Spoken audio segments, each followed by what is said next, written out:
MJ Jenkins, Flair Women's Champion here for Fighting Evolution Wrestling. We're in Coral Springs, big holiday show. You got the title. The title looks good with you. You're born to be a champion. Come on, right? Of course. Hey. Obviously. The title is on the best of the very best. The Afrolicious Diva, the trifecta, MJ Jenkins. Yes. You're wrestling for FEW, but you've done a lot of stuff. You've had some experience with Impact Wrestling. Also, you're doing a lot of indie work. Tell us what you're looking forward for 2018. Oh man, 2018, I'm looking to go overseas. I definitely want to go to Japan, and I want to go back to the Dominican Republic. And FEW, Fighting Evolution Wrestling, we've been there 2 times already, so I can't wait to return and defend my Flair's championship. What's it like since you've been to the Dominican Republic? Just what's it like over there compared to when you're working some of these shows? Oh man, the fans there are really bananas. Like, they are so like in your face, so energetic, and they really just long and want you to stay there longer. It's a total different ball game. The culture is extremely different. The food is really, really great, so I encourage anybody who wants to have some food to go there. It's just a really great experience, and they're really supportive, and I just can't wait to go back. All right, you mentioned the food, so I have to ask you, was there something that was really a favorite of yours that you ate while you were over there? Oh my goodness. So they made certain particular dishes, but I can't remember the names of it, but it's just the flavor. It was just like I wish I could remember the name. But you knew what it was, right? They weren't giving you eel or squid or anything like that? I knew what it was. It wasn't anything like outlandish. Octopus or anything? No, I'm not a seafood eater, so I won't eat seafood. I've been tempted to eat some of their seafood, but I'm not a seafood eater, so no.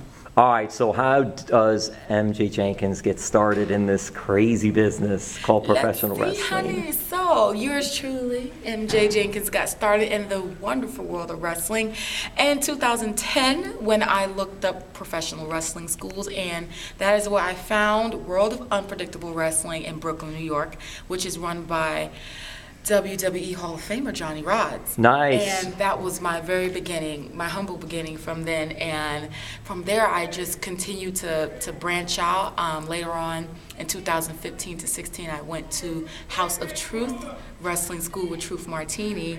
And now I'm currently at Team 3D Academy. And Dudley Boyz. yes, the Dudley Boyz. In Kissimmee, near Orlando. Yes. And the thing is, I got started because, I grew up watching this as a fan. Of course, a lot of us have. And to those who aren't, if you didn't grow up watching it, that's fine. But that's how I grew up. I was one girl in a house full of boys. And so me and all my brothers, we watched it. I had all the video games. And at that moment, I already knew. I was one of those people, one of those children who knew what they wanted to do from the very jump. And it just became natural to me. And after school, I looked up wrestling schools and decided, let's do this because this is my life, honey, and I'm going to live it for me. That was basically my ultimate decision.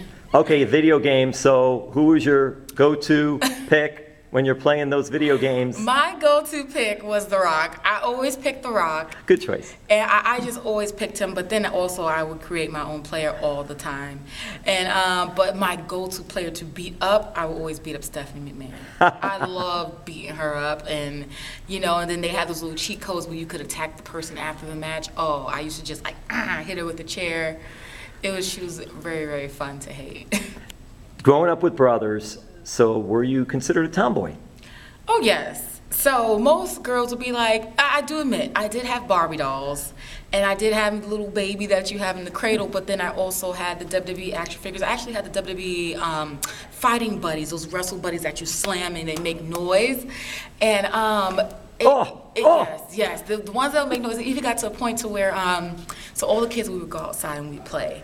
And we had this huge mattress that we lay on the floor, and here I am up on top of the slide, and I did like a swanton bomb down below on the mattress below. And boy, did my neighbors tell my mom.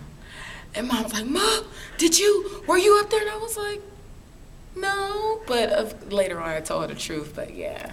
And she didn't ban me from it. She was just telling me to be careful. But I would say I was always involved in sports. I wouldn't say I was a tomboy. I was just a girl who liked other things that weren't necessarily girly.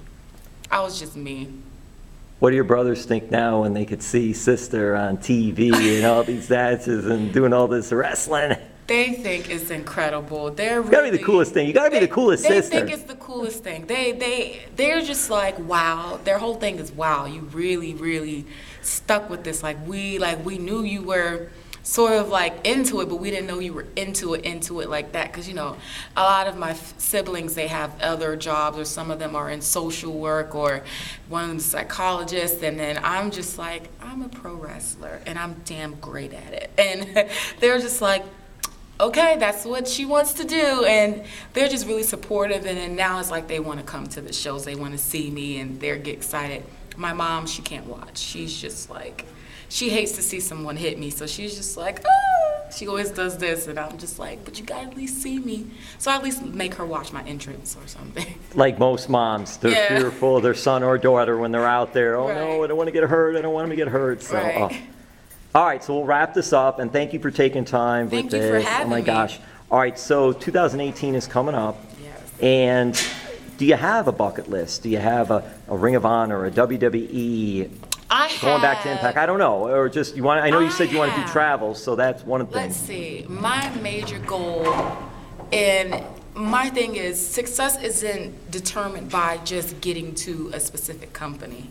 My success is just determined by whether I'm happy, and whether I'm getting to work with people that I want to work with, and whether I'm able to be creative, and whether I'm being heard and being listened to, and whether the words that I'm spoken is being, resonated to people. So it really doesn't matter what company I go to, as long as I get to be myself and be creative and have a platform for the world to see. So, and wherever that platform is at, that is where the trifecta, Afrolicious Diva, shall be.